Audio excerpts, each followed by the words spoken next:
ಸ್ನೇಹಿತರೆ, ಇವತ್ತಿನ ವಿಡಿಯೋದಲ್ಲಿ 2026ರ ಜೂನ್ ತಿಂಗಳಿನಲ್ಲಿ ಕನ್ಯಾ ರಾಶಿಯವರ ಭವಿಷ್ಯ ಯಾವ ರೀತಿ ಇದೆ ಅಂತ ತಿಳಿಸ್ಕೊಡ್ತೀನಿ. ಈ ಪರಾಭವ ನಾಮ ಸಂವತ್ಸರದ 2026ರ ಜೂನ್ ತಿಂಗಳಿನಲ್ಲಿ ಕನ್ಯಾ ರಾಶಿಯವರಿಗೆ ಜೀವನದ ಹೊಸ ಮತ್ತು ಅದ್ಭುತವಾದಂತಹ ಅಧ್ಯಾಯವನ್ನೇ ತೆರೆಯುತ್ತೆ. 8ನೇ ಮನೆಯಲ್ಲಿ ಮಂಗಳನ ಸಂಚಾರದಿಂದಾಗಿ ನೀವು ಎದುರಿಸಿದ ದೈಹಿಕ ಯಾತನೆ ಮತ್ತು ಕಿರಿಕಿರಿಗಳು ಈ ತಿಂಗಳಲ್ಲಿ ಶಾಶ್ವತವಾಗಿ ಕೊನೆಗೊಳ್ತವೆ. ಅದಕ್ಕಿಂತ ಮುಖ್ಯವಾಗಿ ನಿಮ್ಮ ಕೌಟುಂಬಿಕ ಸುಖ ಮತ್ತು ಸಂಬಂಧಗಳ ಅಧಿಪತಿಯಾದಂತಹ ಗುರು ಜೂನ್ 2ರಂದು 11ನೇ ಮನೆಯಾದ ಲಾಭದ ಸ್ಥಾನವಾದಂತಹ ಉಚ್ಚ ರಾಶಿಯಾದಂತಹ ಕರ್ಕಾಟಕ ರಾಶಿಗೆ ತನ್ನ ಸಂಚಾರವನ್ನು ಬದಲಾಯಿಸ್ತಾನೆ. ಇದು ಭವ್ಯವಾದ ರಾಜಯೋಗವನ್ನು ಸೃಷ್ಟಿ ಮಾಡುತ್ತೆ. ಇದರೊಂದಿಗೆ ನಿಮ್ಮ ವೃತ್ತಿ ಸ್ಥಾನದಲ್ಲಿ ಸೂರ್ಯನ ಉಪಸ್ಥಿತಿಯು ನಿಮ್ಮ ಉದ್ಯೋಗವನ್ನು ಸಂಪೂರ್ಣವಾಗಿ ಉತ್ತುಂಗಕ್ಕೇರಿಸುತ್ತೆ. ಗ್ರಹಗಳು ಸಂಪೂರ್ಣವಾಗಿ ನಿಮ್ಮ ಪರವಾಗಿ ಜೋಡಣೆಯಾಗಿರುವುದರಿಂದ ಈ ತಿಂಗಳು ನೀವು ಮುಟ್ಟಿದ್ದೆಲ್ಲ ಚಿನ್ನವಾಗುವಂತಹ ಅದೃಷ್ಟ ಕೂಡಿ ಬರುತ್ತೆ.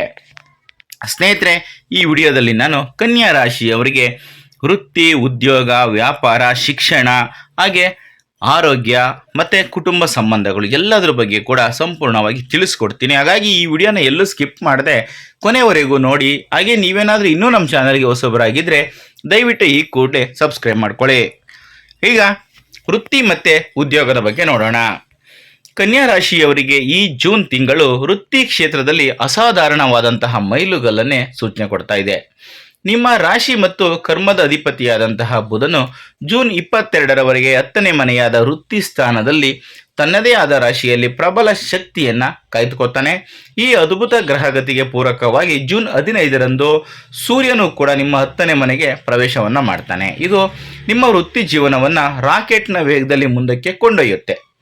ಕೆಲಸದ ಸ್ಥಳದಲ್ಲಿ ಸಂಪೂರ್ಣ ಕಾರ್ಯಾಚರಣೆಯು ನಿಮ್ಮ ನೇರ ಆಜ್ಞೆಯ ಅಡಿಯಲ್ಲಿ ನಡೆಯುತ್ತೆ ಮತ್ತು ನಿಮ್ಮ ನಾಯಕತ್ವದ ಗುಣಗಳಿಂದ ಮೇಲಧಿಕಾರಿಗಳು ಹೆಚ್ಚು ಪ್ರಭಾವಿತರಾಗ್ತಾರೆ. ಸಾರ್ವಜನಿಕ ಇಲಾಖೆಗಳಲ್ಲಿ ಅಥವಾ ಕಾರ್ಪೊರೇಟ್ ನಾಯಕತ್ವದ ಪಾತ್ರಗಳಲ್ಲಿ ಕಾರ್ಯವನ್ನು ನಿರ್ವಹಿಸ್ತಾ ಇರೋರು ಅಚಲವಾದಂತಹ ಪ್ರತಿಷ್ಠೆ ಮತ್ತು ಕಾರ್ಯನಿರ್ವಾಹಕ ಅಧಿಕಾರವನ್ನು ಪಡ್ಕೊತಾರೆ. 11ನೇ ಮನೆಯಾದ ಲಾಭ ಸ್ಥಾನದಲ್ಲಿರುವ ಉಚ್ಚ ಗುರುವಿನ ಕೃಪೆಯಿಂದ ನೀವು ಆಡಳಿತಾತ್ಮಕ ಮೇಲಧಿಕಾರಿಗಳ ಸಂಪೂರ್ಣ ಬೆಂಬಲವನ್ನು ಆನಂದಿಸ್ತೀರಾ. ದೀರ್ಘಕಾಲದಿಂದ ಬಾಕಿ ಉಳಿದಿರುವ ಯಾವುದೇ ಬಡ್ತಿ ಅಥವಾ ಕಾರ್ಪೊರೇಟ್ ಪ್ರಗತಿಗಳು ಈ ತಿಂಗಳು ಯಶಸ್ವಿಯಾಗಿ ಕೈಗೂಡ್ತವೆ. ಈಗ ವ್ಯಾಪಾರ ಮತ್ತು ಸ್ವಯಂ ಉದ್ಯೋಗ. ಸ್ವತಂತ್ರ ವ್ಯಾಪಾರಸ್ಥರಿಗೆ ಈ ತಿಂಗಳು ಅತ್ಯುತ್ತಮವಾದಂತಹ ಸಂಪತ್ತು ಮತ್ತು ಸಮೃದ್ಧಿಯ ಭರವಸೆಯನ್ನು ತಂದುಕೊಡುತ್ತೆ. ನಿಮ್ಮ ಲಾಭಸ್ಥಾನವಾದ 11ನೇ ಮನೆಯಲ್ಲಿ ಉಚ್ಚ ಗುರುವಿನ ಜೊತೆಗೆ ನಿಮ್ಮ ಧನಾಧಿಪತಿಯಾದಂತಹ ಶುಕ್ರನು ಜೂನ್ 8ರಂದು ಮತ್ತು ನಿಮ್ಮ ರಾಶಿಯ ಅಧಿಪತಿಯಾದಂತಹ ಬುಧನು ಜೂನ್ 22ರಂದು ಅದೇ ಮನೆಗೆ ಪ್ರವೇಶಿಸುವುದರಿಂದ ನಿಮ್ಮ ವಾಣಿಜ್ಯ ಹೆಜ್ಜೆ ಗುರುತು ವೇಗವಾಗಿ ಗುರುತಿಸಲ್ಪಡುತ್ತೆ. ಹೊಸ ಶಾಖೆಗಳನ್ನು ಸ್ಥಾಪಿಸಲು ಅಥವಾ ಹೊಸ ಕ್ಷೇತ್ರಗಳಿಗೆ ವೈವಿಧ್ಯಮಯಗೊಳಿಸಲು ಇದು ನಿರ್ದೋಷವಾದಂತಹ ಕಾಲಾವಧಿಯಾಗಿರುತ್ತೆ. ಕಲಾತ್ಮಕ ಉದ್ಯಮಗಳು, ಮಾಧ್ಯಮ ನೆಟ್ವರ್ಕ್ಗಳು, ವಾಣಿಜ್ಯ ಏಜೆನ್ಸಿಗಳು ಅಥವಾ ಆಹಾರ ಮತ್ತು ಆತಿಥ್ಯ ವ್ಯವಹಾರಗಳನ್ನು ನಿರ್ವಹಿಸ್ತಾ ಇರೋರು ಗ್ರಾಹಕರ ಆಕರ್ಷಣೆಯಲ್ಲಿ ಅಭೂತಪೂರ್ವವಾದಂತಹ ಏರಿಕೆಯನ್ನು ಕಾಣ್ಬೋದು. 7ನೇ ಮನೆಯಲ್ಲಿ ಶನಿಯ ಸಂಚಾರ ಇರೋದ್ರಿಂದ ವಾಣಿಜ್ಯ ಪಾಲುದಾರಿಕೆಗಳು ಯಾವುದೇ ದೊಡ್ಡ ಅಡೆತಡೆಗಳನ್ನು ಎದುರಿಸೋದಿಲ್ಲ, ಬದಲಿಗೆ ದೀರ್ಘಕಾಲೀನ ರಚನಾತ್ಮಕ ಸ್ಥಿರತೆಯನ್ನು ಪಡ್ಕೋತವೆ. ಅತ್ಯಂತ ವಿಶ್ವಾಸಾರ್ಹ ಹೂಡಿಕೆದಾರರಿಂದ ನೀವು ಬಂಡವಾಳವನ್ನು ಪಡ್ಕೊತೀರಾ. ಈಗ ಆರ್ಥಿಕ ಪರಿಸ್ಥಿತಿ. ಆರ್ಥಿಕ ಸ್ಥಿರತೆ ಮತ್ತು ಭೌತಿಕ ಸಮೃದ್ಧಿಯು ಈ ತಿಂಗಳ ಪ್ರಮುಖ ಅಂಶಗಳಾಗಿರುತ್ತೆ. ನಿಮ್ಮ 11ನೇ ಮನೆಯಲ್ಲಿ ರೂಪುಗೊಳ್ಳುತ್ತಿರುವ ಭವ್ಯವಾದ ಗ್ರಹಗಳ ಸಂಯೋಜನೆ ಅಂದರೆ ಉಚ್ಚ ಗುರು, ಶುಕ್ರ ಮತ್ತು ಬುಧ, ಈ 3 ಗ್ರಹಗಳ ಸಂಯೋಜನೆ ಸಂಪತ್ತಿನ ಅಸಾಧಾರಣ ಮೂಲವನ್ನೇ ತೆರೆಯುತ್ತೆ. ರಿಯಲ್ ಎಸ್ಟೇಟು ಅಥವಾ ಇತರ ಬಂಡವಾಳಗಳಲ್ಲಿ ನೀವು ಹಿಂದೆ ಮಾಡಿದ್ದಂತಹ ಹೂಡಿಕೆಗಳು ಈಗ ಲಾಭದಾಯಕವಾದಂತಹ ಆದಾಯವನ್ನೇ ತಂದುಕೊಡ್ತವೆ. ದೀರ್ಘಕಾಲದಿಂದ ಸಿಲುಕಿಕೊಂಡಿದ್ದ ಆರ್ಥಿಕ ಬಾಕಿಗಳನ್ನು ನೀವು ಯಶಸ್ವಿಯಾಗಿ ವಸೂಲಿ ಮಾಡ್ಕೋತೀರಾ. ಜೂನ್ 15ರವರೆಗೆ ಸೂರ್ಯನು ನಿಮ್ಮ 9ನೇ ಮನೆಯಲ್ಲಿರುವುದರಿಂದ ಪೂರ್ವಜರ ಆಸ್ತಿಗಳ ಮೂಲಕ ಅಥವಾ ಸರ್ಕಾರದಿಂದ ಮಂಜೂರಾದ ಕೆಲಸಗಳ ಮೂಲಕ ಕೂಡ ಆರ್ಥಿಕವಾಗಿ ಲಾಭವನ್ನು ಪಡ್ಕೊತೀರಾ. ನಿಮ್ಮ ವೈಯಕ್ತಿಕ ಸೌಕರ್ಯವನ್ನು ಹೆಚ್ಚಿಸಲು ಮನೆಗಾಗಿ ಐಷಾರಾಮಿ ಜೀವನ ಶೈಲಿಯ ವಸ್ತುಗಳ ಮೇಲೆ ನೀವು ಸಂತೋಷದಿಂದ ಹೂಡಿಕೆಯನ್ನು ಮಾಡ್ತೀರಾ. ಈಗ ಆರೋಗ್ಯ ಮತ್ತು ಕ್ಷೇಮ. ಇತ್ತೀಚಿನ ದಿನಗಳಲ್ಲಿ ನಿಮ್ಮನ್ನು ಕಾಡ್ತಾ ಇದ್ದಂತಹ ದಿನನಿತ್ಯದ ಆರೋಗ್ಯದ ಆತಂಕಗಳು ಜೂನ್ 21ರಂದು ಮಂಗಳನು ನಿಮ್ಮ 8ನೇ ಮನೆಯಿಂದ ನಿರ್ಗಮಿಸಿದಾಗ ಸಂಪೂರ್ಣವಾಗಿ ಮಾಯವಾಗ್ತವೆ. ವಾಹನ ಚಾಲನೆಯ ಭಯ, ಕೋಪದಲ್ಲಿನ ಹಠಾತ್ತನೆ ಏರಿಕೆ ಮತ್ತು ಹೊಟ್ಟೆಗೆ ಸಂಬಂಧಿಸಿದ ಅಸ್ವಸ್ಥತೆಗಳು ತಿಂಗಳ ಅಂತ್ಯದ ವೇಳೆಗೆ ಸಂಪೂರ್ಣವಾಗಿ ಮರೆಯಾಗ್ತವೆ. ಲಾಭಸ್ಥಾನದಲ್ಲಿರುವ ಉಚ್ಚ ಗುರುವು ನಿಮ್ಮ 3ನೇ, 5ನೇ ಮತ್ತು 7ನೇ ಮನೆಗಳ ಮೇಲೆ ತನ್ನ ಶುಭ ದೃಷ್ಟಿಯನ್ನು ಬೀರುವುದರಿಂದ ನಿಮ್ಮ ಪ್ರಮುಖ ಶಕ್ತಿಯು ಬಲವಾದಂತಹ ಉತ್ತೇಜನವನ್ನು ಪಡೆಯುತ್ತೆ. ನವೀಕೃತ ಮಾನಸಿಕ ಉತ್ಸಾಹದೊಂದಿಗೆ ನಿಮ್ಮ ಕಣ್ಣುಗಳಲ್ಲಿ ರೋಮಾಂಚಕವಾದಂತಹ ಹೊಳಪು ಪ್ರಕಟವಾಗುತ್ತೆ. ಜೂನ್ 21ರವರೆಗೆ ಮಾತ್ರ ಚಾಲನೆಯನ್ನು ಮಾಡುವಾಗ ಅಥವಾ ವಿದ್ಯುತ್ ಉಪಕರಣಗಳನ್ನು ನಿರ್ವಹಿಸುವಾಗ ಸ್ವಲ್ಪ ಎಚ್ಚರಿಕೆಯನ್ನು ತೆಗೆದುಕೋಬೇಕಾಗಿರೋದು ತುಂಬ ಒಳ್ಳೆಯದು. ಈಗ ಕುಟುಂಬ ಮತ್ತು ಸಂಬಂಧಗಳು.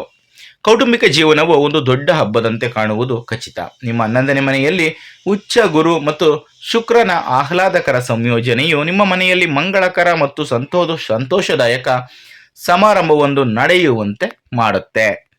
ಹಿರಿಯರ ಆಶೀರ್ವಾದವು ನಿಮಗೆ ಬಲವಾದ ಗುರಾಣಿಯಾಗಿ ಕಾರ್ಯನಿರ್ವಹಿಸುತ್ತೆ ಮತ್ತು ವಿಶ್ವಾಸಾರ್ಹ ಸ್ನೇಹಿತರು ಹಾಗೂ ಒಡ ಹುಟ್ಟಿದವರಿಂದ ನೀವು ಅತ್ಯುತ್ತಮವಾದಂತಹ ಬೆಂಬಲವನ್ನು ಪಡ್ಕೊತೀರಾ.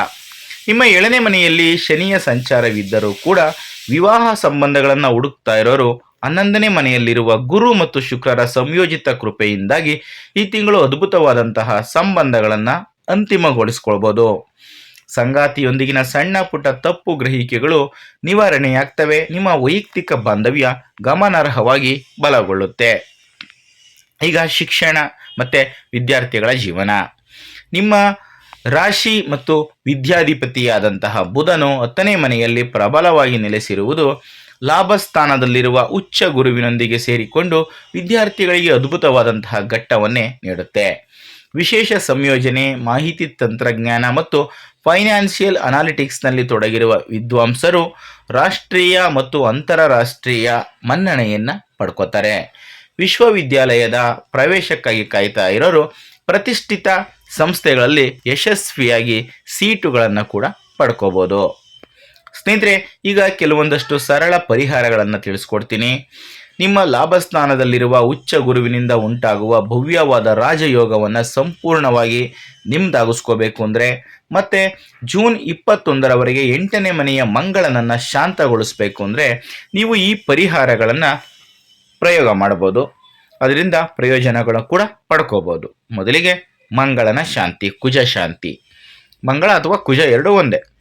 ಜೂನ್ 21ರಂದು ಮಂಗಳನು ಸ್ಥಾನ ಬದಲಾಯಿಸುವವರೆಗೆ ಸಣ್ಣ ಪುಟ್ಟ ಆರೋಗ್ಯದ ಏರುಪೇರುಗಳು ಅಥವಾ ಚಾಲನಾ ಅಡೆತಡೆಗಳಿಂದ ರಕ್ಷಿಸಿಕೊಳ್ಳಲು ಪ್ರತಿ ಮಂಗಳವಾರದಂದು ಸುಬ್ರಹ್ಮಣ್ಯ ಸ್ವಾಮಿಯನ್ನು ಕೆಂಪು ಹೂವುಗಳಿಂದ ಪೂಜಿಸಿ ಮತ್ತು ಕೆಂಪು ಬೇಳೆಯನ್ನು ದಾನವಾಗಿ ಕೊಡಬೇಕಾಗತ್ತೆ.